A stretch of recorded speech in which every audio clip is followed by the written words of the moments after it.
میرے نبی نے فرمایا، عجیب بات حدیث، میرے نبی نے فرمایا میرا امتی مرد عورت بشر ہے، انسان ہے، سب سے گناہ ہو سکتا ہے اور بڑے سے بڑا گناہ ہو سکتا ہے، لیکن 2 گناہ کی میں توقع نہیں رکھتا۔ سنو اپنے نبی کی امید دیکھو، آپ نے فرمایا مجھے امید ہے میرا امتی 2 گناہ نہیں کرے گا، باقی جو مرضی کرے 2 نہیں کرے گا، ایک جھوٹ کبھی نہیں بولے گا، ایک دھوکہ کبھی نہیں دے گا۔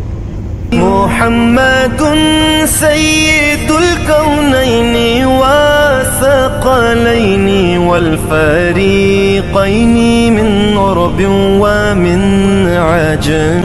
آپ ہیں حضرت محمد سرور ہر 2 سرا، آپ ہیں عرب و عجم جن و بشر کے پیشوا۔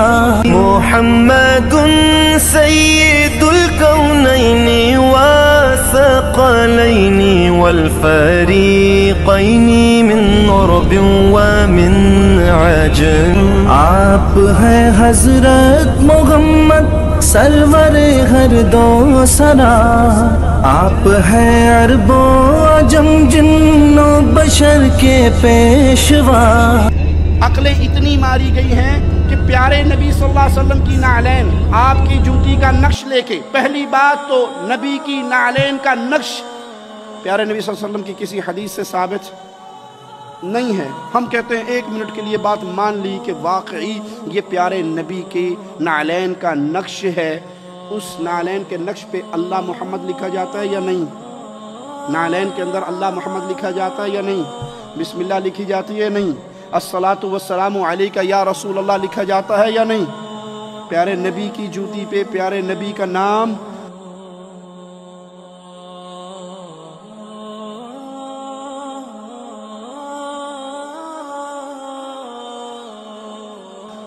لکھا جاتا ہے، اور کیوں نہ لکھے؟ قادری صاحب سے کسی نے سوال کیا، قادری صاحب نعلین کے اوپر یہ لکھنا، کہا کوئی حرج نہیں ہے، لکھا جا سکتا ہے۔